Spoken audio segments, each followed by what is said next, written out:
बेळगावमध्ये आज ऐतिहासिक आणि सांस्कृतिक दृष्ट्या महत्त्वपूर्ण कार्यक्रम पार पडला.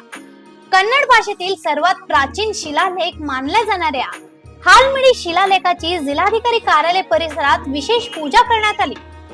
त्यानंतर महानगरपालिकेकडे प्रतिकात्मक मोर्चा काढण्यात आला.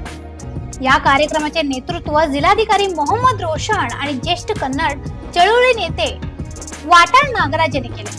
त्यांनी श्रद्धा आणि भक्तिभावाने हालमिडी शिलालेखाची पूजा करून कर्नाटकच्या भाषा आणि संस्कृतीबद्दलचा अभिमान व्यक्त केला. हालमिडी शिलालेखाच्या प्रतिकृतीला मलप्रभा, घटप्रभा, दूधगंगा, हिरण्यकेशी आणि कृष्णा या पवित्र नद्यांच्या जलाने जलाभिषेक आणि शिराभिषेक करण्यात आला. या विधीमधून एकता, संस्कृती आणि कन्नड अभिमानाचा संदेश देण्यात आला. कार्यक्रमात विविध कन्नड संघटनेचे पदाधिकारी, कार्यकर्ते आणि शेकडो कन्नड प्रेमी सहभागी झाले होते.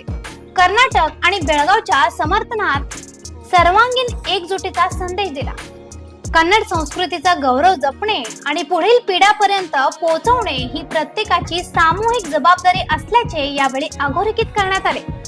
अशा आणखीन अपडेटसाठी फॉलो करा व्हॉइस ऑफ वेणुग्रामला.